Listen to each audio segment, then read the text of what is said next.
खुशामदीद कहते हैं आपको इस लेसन में जिसमें हम डोमेन ऑफ द फंक्शन के बारे में बात करें। तो तो ये आपने जब भी आप फंक्शंस के बारे में बात करेंगे या सुनेंगे तो आप दो और टर्म्स जो है वो साथ में और लोग इस्तेमाल करते हैं, डोमेन और रेंज की। ठीक है, तो हम जो है वो इस वक्त आज के लेक्चर में डोमेन के बारे में बात करेंगे। आप मेरे ख्याल में उर्दू में जो है अगर आप उर्दू मीडियम किताबों में देखें तो वहाँ पे भी डोमेन और रेंज को डोमेन और रेंज ही कहते हैं। ठीक है, फर्स्ट करें कि हमारे पास एक फंक्शन है एफ ऑफ एक्स, जो अलजेब्रिक एक्सप्रेशन जो इस फंक्शन को जाहिर करता है वो एक्स स्क्वायर के बराबर। ठीक है, तो डोमेन जो है वो सारी एक्स की वो वैल्यूज़ हैं, वो कीमतें हैं एक्स की कि जिनके लिए हमें एक सही जो है वैल्यू एफ ऑफ एक्स की वो मिलेगी। ठीक है, तो यानी अब फर्ज करें कि एक्स स्क्वायर के लिए ऐसे कौन सी एक्स की वैल्यूज़ हैं कि जिनको अगर हम एक्स की जगह पे लगाएं तो हमें एफ ऑफ एक्स की कोई एक ऐसी वैल्यू मिलेगी कि जो इसका कोई मतलब बनता हो। तो हमने यहाँ पर कहा कि डोमेन जो है ये वो सारे एक्स हैं कि जो रियल नंबर सेट से आप ले सकते हैं, यानी कोई भी नंबर जो आप सोच सकते हैं सिवाय कॉम्प्लेक्स नंबर्स के। मसलन आप जो है होल नंबर्स हैं, इंटीजर्स हैं, नेगेटिव पॉजिटिव हैं, रैशनल इरैशनल नंबर्स जो हैं, यानी जिनको आप जो है वो फ्रैक्शंस की फॉर्म में लिख सकते हैं। कोई भी नंबर आप लेके एक्स की जगह पे लगा लें और आप उसके लिए जो है वो एफ ऑफ एक्स की एक वैल्यू जो है जो एक और नंबर होगा वो आप यानी कैलकुलेट कर सकते हैं। ठीक है, तो ये जो बीच में जो एप्सिलॉन या जो ई जैसी एक जो शक्ल है इसको हम मेंबरशिप के सिंबल के तौर पे यूज़ करते हैं। यानी एक्स जो है अगर वो मेंबर है रियल सेट का, आर जो हमने डबल लाइन के साथ लिखा है ये सेट ऑफ रियल नंबर्स के लिए इस्तेमाल होता है ये। तो डोमेन जो है एक्स स्क्वायर का फंक्शन का वो ऑल रियल नंबर्स हो गए। चलें एक और फंक्शन लेते हैं, वन अपॉन एक्स स्क्वायर। अब ज़रा सोचें आप इसको कि क्या यहाँ पर भी हम ये कह सकते हैं कि इस फंक्शन की डोमेन जो है वो भी सेट ऑफ रियल नंबर्स। फर्ज करें कि मैं आपको कहता हूँ कि अगर ऐसा है और आप x की वैल्यू जो है वो ज़ीरो ले लें और उस ज़ीरो को यहाँ पर आप लगाएं तो देखें कि क्या होता है। ठीक है, मसलन एफ ऑफ ज़ीरो जो है यानी x की वैल्यू जब ज़ीरो है तो ये वन अपॉन ज़ीरो हो जाएगा ना। वन अपॉन ज़ीरो क्या चीज़ है? वन अपॉन ज़ीरो जो है अगर आप किसी भी मैथमेटिक्स जानने वाले से पूछेंगे तो वो आपसे कहेगा कि एक अनडिफाइंड नंबर, यानी आज तक किसी ने जो है वो ये हिम्मत नहीं की कि इसको जो है जाके डिफाइन करें कि ये है क्या भला। तो वन अपॉन ज़ीरो जो है वो मैथमेटिक्स में एक ऐसा नंबर है या एक ऐसी चीज़ है, एक ऐसा जो है फ़र्ज़ करें कि आप इसको कह सकते हैं कि फ्रैक्शन है कि जो अनडिफाइंड है, जिसके बारे में लोग आपसे कहेंगे कि हमें नहीं मालूम कि ये किस चीज़ के बराबर है। इसलिए अगर x की वैल्यू हम ज़ीरो यानी यहाँ पर इस्तेमाल करें तो एफ ऑफ एक्स जो है उसकी एक ऐसी वैल्यू आती है कि जो अनडिफाइंड हो जाती है। इसलिए ये x की वैल्यू जो ज़ीरो है ये हम नहीं इस्तेमाल कर सकते, क्योंकि ये डोमेन में अगर हुई तो हमें फंक्शन के लिए एक वैलिड वैल्यू जो है, एक ऐसी वैल्यू के जो जो इसका कोई मतलब हो वो नहीं निकाल सकते।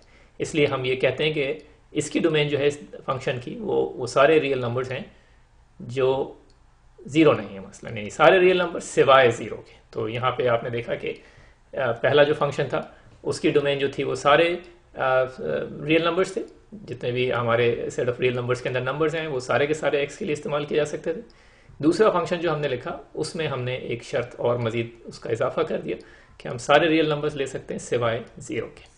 ठीक है, चलें एक और एग्जांपल करें और देखें कि इस नए फंक्शन की डोमेन जो है वो क्या होगी। तो एफ ऑफ एक्स जो है वो हमारे पास है square root of X minus three. ठीक है, अच्छा अब हमने पहले देखा था कि वन अपॉन ज़ीरो जो है वो एक अनडिफाइंड थी। अब यहाँ देखें कि ये जो x माइनस थ्री जो स्क्वायर रूट है ये कब कोई ऐसा नंबर हमें यानी हम x का लगाएं यहाँ पर कि जिससे ये स्क्वायर रूट जो है वो कैलकुलेट ना कर सकें हम लोग। ठीक है, यानी अगर फर्ज करें कि आप x की कोई भी वैल्यू लें यहाँ पर और उसके नतीजे में जब आप उसको यहाँ पे लगाएं तो स्क्वायर रूट के अंदर जो है कोई एक नेगेटिव नंबर आ जाए तो वो जारी बात है कि वो हम जो है उसको कहेंगे कि ये फिर हमारे पास एक रियल नंबर नहीं, एक इमेजिनरी एक यानी आप नंबर हम पहले सीख चुके हैं, लेकिन उनको हम जो है फंक्शन की वैल्यूज़ के तौर पे अस्यूम करते हैं कि हम नहीं चाहते कि वो आए। इसलिए हम x माइनस थ्री को चाहेंगे कि वो greater than equal to zero. Zero अगर एफ एक्स की वैल्यू ज़ीरो आए कोई बुराई नहीं है उसके अंदर। तो x minus three greater than zero से हमें x की वैल्यू ग्रेटर देन थ्री पता चल गई, यानी ये वो वैल्यूज़ हैं x की रियल नंबर में से कि जिनके लिए हम ये चाहेंगे कि सिर्फ यही वैल्यूज़ जो हैं वो ली जाएं इस फंक्शन के लिए। अगर इससे x से जो है वो की थ्री से कम ली गई वैल्यू तो हमें एक ऐसी जो है वो वैल्यू मिल जाएगी कि जिसके लिए एफ ऑफ एक्स हम उसको वैलिड वैल्यू नहीं होगी उसके लिए। ठीक है, तो ये डोमेन हो गई हमारी square root of X minus three. एक और एग्जांपल जिसमें एफ ऑफ एक्स जो है वो absolute value of X minus 3 है। दोबारा अब ये देखना है हमें कि ऐसी कौन सी एक्स की वैल्यूज़ हैं कि जिनके लिए ये जो एक्सप्रेशन है हमारे पास square root of absolute value of X minus 3 जो है वो एक वैलिड वैल्यू हमें मिलेगी। वो उसी वक्त होगा कि जब absolute value of X minus 3 जो है वो ग्रेटर देन 0, जैसे हमने पहले किया था। ठीक है, इसका मतलब क्या हुआ कि एब्सोल्यूट वैल्यू ऑफ एक्स जो है वो ग्रेटर देन इक्वल टू 3 होनी चाहिए। सिर्फ 3 को हम जो है वो दूसरी तरफ ले गए अपने इस इनइक्वालिटी के। अब वो कौन से नंबर हैं एक्स कि जहाँ पर एब्सोल्यूट वैल्यू जो एक्स की है वो ग्रेटर देन और इक्वल टू 3 हो।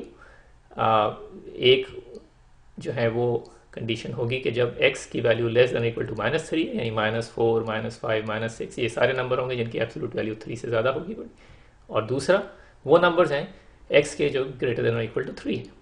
ठीक है, तो यानी एब्सोल्यूट वैल्यू ऑफ x का मतलब क्या हुआ कि हमारे पास दो तरह के नंबर हो गए, एक वो कि जो लेस देन और इक्वल टू -3 हैं और दूसरे जो हैं हमारे वो नंबर्स हैं कि जो ग्रेटर देन इक्वल टू 3 हैं। अगर इन दो जो हैं वो हम उसमें से नंबर्स जो हैं वो सेलेक्ट करते हैं ग्रुप्स में से या सेट्स में से, तो हमारा जो ये फंक्शन है उसके लिए हम एक वैल्यू कैलकुलेट कर सकेंगे, वरना एक ऐसी वैल्यू आएगी कि जो हमारे लिए नहीं काबिल कबूल नहीं।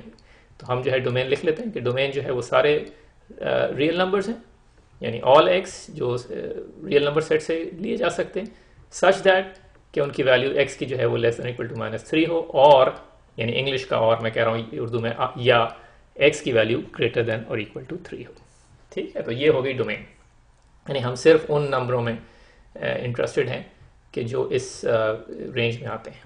ठीक है, फर्ज करें कि हम एक और फंक्शन ले लेते हैं और ये फंक्शन जो है हमारा वो 1 divided by square root of, so हम यहाँ लाइन खींच के इसको अलग कर देते हैं, ये नया फंक्शन हमारा 1 divided by square root of absolute value of x minus 3।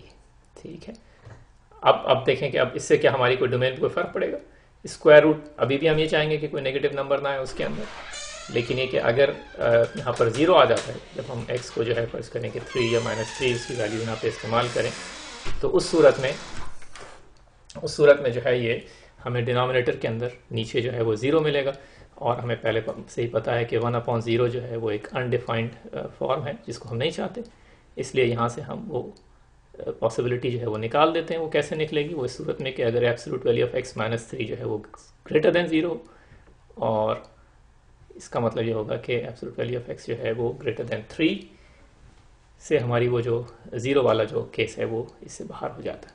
ठीक है, तो हमारी जो डोमेन हो गई वो हमने नए इस फंक्शन के लिए सारे वो रियल नंबर्स हैं कि जहाँ पर या तो वो -3 से छोटे हों, यानी अब हम -3 को नहीं उस डोमेन में शामिल करेंगे, या वो 3 और 3 से बड़े हों, अगेन हम जो है 3 को उसमें शामिल नहीं करेंगे। चलें एक और एग्जाम्पल करते हैं।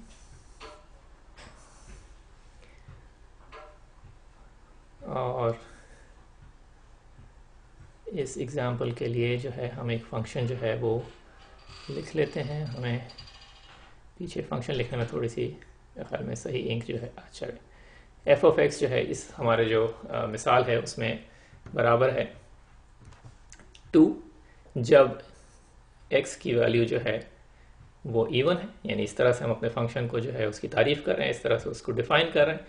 तो एफ ऑफ एक्स जो है वो 2 है अगर x एक इवन नंबर है, और 1/x minus 2 times x minus 1 है, यानी x minus 2 x minus 1 denominator में है दोनों, अगर x जो है वो एक ऑड नंबर है। ठीक है, तो इस फंक्शन में हमारे पास दो क्लॉजेज हैं, यानी x की वैल्यू देख के हम ये बताएंगे कि फंक्शन ऑफ x जो है वो कैसे कैलकुलेट किया जाए। अगर x जो है वो इवन है यानी जुफ्त नंबर है तो हम सिर्फ f(x) की वैल्यू जो है वो 2 हो जाएगी, और अगर वो ऑड है ताक नंबर है तो 1/x माइनस 2 x माइनस 1, यानी अगर फर्स्ट करें f ऑफ 4x की वैल्यू 4 है तो 4 इवन नंबर है इसलिए हमें 2 मिल जाएगी वैल्यू। अब फर्ज करें कि हम जो है वो कुछ और वैल्यूज जो है वो x की यूज़ करते हैं, हमें पता है कि जो दूसरा एक्सप्रेशन है ये 1/0 नहीं होना चाहिए। 1/0 कब होगा, जब x की वैल्यू 2 हो या x की वैल्यू 1 हो, क्योंकि नीचे जो हमारे पास दो फैक्टर्स हैं उनमें से एक 0 हो जाएगा। x की वैल्यू 2 से हमें परेशान होने की जरूरत नहीं, क्योंकि 2 एक इवन नंबर है, और जब 2 हम के लिए फंक्शन की वैल्यू कैलकुलेट करेंगे तो हमें f ऑफ x 2 मिल जाएगा, क्योंकि एक सेपरेट क्लास है। इसलिए सिर्फ x जो है वो 1 एक ऐसी वैल्यू है जिसके लिए फंक्शन की वैल्यू जो है वो अनडिफाइंड हो जाएगी। इसलिए हमारे जो डोमेन है वो हम इस तरह से लिख सकते हैं कि x जो है वो सारे रियल नंबर्स हैं सिवाय x 1 के। तो x अगर 1 के बराबर नहीं है बाकी सारे रियल नंबर्स जो हैं वो सही है। जाइए जाके मज़े की।